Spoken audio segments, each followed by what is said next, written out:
Okay, so good morning no mga kabigman. So today meron tayong kasama, hindi isang zero knowledge, kundi may idea na sa driving. Atin po siyang dadagdagan ng mga kaalaman sa pagmamaneho, ano. Titingnan natin kung paano siya mag-drive. Si Ren, ano. Hi Ren, good morning. Good morning po. Okay, so ganito lang ha. Pakita mo lang ang driving mo kay kuya. Kung ano yung kulang, dadagdagan natin. But before tayo mag-move, paalalahanan kita kasi after natin umikot dito ng ilang ikot, makita ko kung paano ka mag-drive, lalabas na tayo. So tandaan mo lang, kapag lumabas na tayo mamaya, huwag mo kalimutan lagi na kapag ikaw ay magdadrive, yung pasensya natin, ha? At yung speed limit, yung clearance natin, o distansya natin sa sinusundan. At huwag mong pansinin yung mga nakikita mong mali sa kapwa mo motorista. Kasi doon kasi nabubuo yung init ng ulo natin pag nakita natin yung pagkakamali nila. So i-consider na lang natin or iisipin na lang natin lagi na sila ay kulang sa kaalaman. Kailangan lang siguro nilang magbasa at matuto. No? Okay, basta focus ka lang sa ginagawa mo. No? Meron lang akong konting i-remind sa'yo. So very good naman sa unang move natin. So mga nakita ko sa'yo, napaka-smooth mo lang humawak ng manibela. Yung pag-control mo sa accelerator, very good na rin. Ang medyo siguro, nakakalimutan mo lang yung pag-signal. Ha? So advance signal lagi. Kumbaga signal your intention lagi. So yun lang. So dito tayo nang pupwesto sa lane na to, sa right. Sa right po. Tapos doon, sa likod ng coaching puti, doon tayo tatabi dito. Titigil po. Tigil tayo sa tabi. Dito. Sa tabi, sa likod.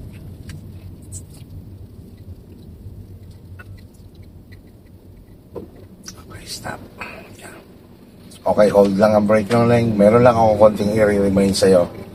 So, very good naman sa unang move natin. So, mga nakita ko sa'yo, napaka-smooth mo lang humawak ng manibela. Yung pag-control mo sa accelerator, very good na rin.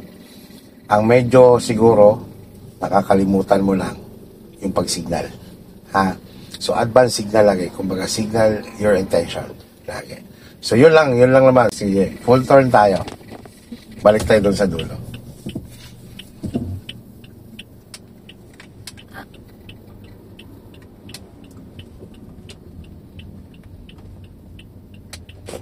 Dito po sa kanan. Dito pa rin, sa left. Very good yun ha, yung ginawa mo sa manibela. Yan yung ibig sabihin na o-overcome mo na ang driving. Kaya sabi ko, hindi ka na zero knowledge. Alam mo na paano mag-100 eh. Ito, ang remind ko lang naman sa'yo dito, pag nag-drive ka sa ganitong klase ng kalsada. Kapag ganito na, magsalubungan na ang kalsada, aralin mo lagi na huwag kang lalamang sa kaliwa. No? Kasi nga, nandiyan ang kasalubong. Yan ang mga part ng defensive driving. Dito na yung sa zigzag road. Ang gagawin mo lang naman dito, kahit matagal ka ng driver, syempre, i-advisable na ang paa natin ay nagagas tayo sa mga zigzag road na downhill. No? Binibitaw-bitawan din naman natin si brake para naman hindi din siya sobrang umiinit ang lighting. Kapag naramdaman natin na bumibilis, alalay ng brake. Pag bumagal, bitawan ulit. Gagamit ka lang ng mga manual mode kung halimbawa, sobrang tarik talaga. O kung kailangan mag-engine brake dahil mabigat ang karga mo. Pero kung katulad naman nito na dalawa lang tayo, sedan pa ang dala natin, tsaka hindi naman sobrang tarik, di ba? Masigsag lang siya. Kahit normal drive lang ang gagamitin. May mga sasakyaning na katulad ng mga bagong modelo ngayon, yung may nakalagay letter M, yun yung manual, yung plus minus.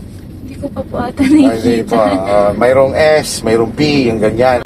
Kapag pa downhill, optional ang paggamit niya. Kumbaga, yung minus, no?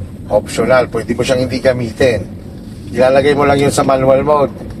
Pag nakalagay na yun, pag halimbawang bumubuluso ka, pwede mong gawin na ikaw ay magbawas. Gagamitin mo yung lever handle, your stick. Pwede rin naman gawin mo, alalayan mo ng brake, mag-automatic bawas na yon. Tapos ito naman, kapag ikaw ay magre-reverse, very good yung ginagawa mo. Nag-check ka muna ng surrounding sa likod. But huwag mo kalimutan na magbigay ka rin ng warning kasi slow moving ka. Gamitin mo si hazard. Yan. Lalo-lalo na kapag ganyan ang sitwasyon. Pero kung maiksing atras lang naman, hindi mo na naman kailangan mag-hazard. Pansin mo na nung umawak ka ng kotse, parang nagiging basic siya or naging maliit kasi nga nakasanayan mong i-drive ay yung Fortuner, mas malapad, ano? Kaya mas madali mo siyang natatansya kasi maliit. Yan na yun, di ba, Kalim? Ito na po. Kapag ikaw naman dyan, kailangan natatanaw mo muna. Yan. Very good yan. Masigip yan dito. May portion dito na maaaring gamitin natin yung drive. Tingnan mo, drive mo lang siya. Mararamdaman mo naman yan kung kailangan mo bang gamitin o hindi. Lalo na pagkaganyang walang buwelo. Ramdam mo yan. Tingnan mo, hirap siya, di ba? Yan, tingnan mo. Gamitan mo ngayon. Habang 12. Sige, gamitan mo ng 2. Lagay mo pa ng 2. Yan, tingnan mo. Gasan mo siya. Iba nalakas ang makina mo. Yan, tapos pagka nag-normal uli ang kalsada, balik mo lang siya. The more na ikaw ay umaahon, the more na consumption ng gasolina mo, dadagdagan din. Kasi nga, mas pumupwersa kasi ang makina. Pero parang kailangan lang po ito pag Kaya ganito sedan. lang. Pag SUV, parang less. Yan, tama yung tanong mo. Depende rin sa makina ng sasakyan. Katulad ng mga Fortuner na yan, tapos nag-iisa ka lang, hindi mo na kailangan. Kasi malaki nga makina niya kasi. Katulad ng mga Innova. Yan, 3 pa lang yan. Kaya depende mo rin sa laki ng makina. So, depende rin kung, halimbawa, malaki niya ang makina ng sasakyan mo. Puno ka naman, ibig sabihin capacity ang nakasakay sa'yo. Kailangan, tapos sobrang tarik. So, kailangan mo din siyang gamitin. Ay, tumigil. Ganyan ang asa. Pagka nilapitan mo, lalayo naman siya. Nakatakot po kasi pag mabilis. Ako talaga, hanggat mari ayaw ko makasagasa ng pusa, aso. At least po dito, konti lang kotse. Ang nakakatakot dyan yung nasa highway ka na nasa maximum ka na 60. Ay tapos bigla kang tatawiran ng aso. Minsan nga po sinasabi nila parang mas okay na kasi ikaw daw yung delikado pag Yon, may mga sitwasyon na gano'n. may kotse, maraming kotse sa likod.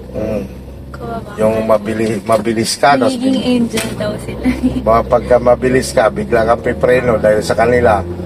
Tapos biglang may kasulot ka. Alam mo naman dito, ang hilig tumutok. Ayan po, entry Yeah. pa rin.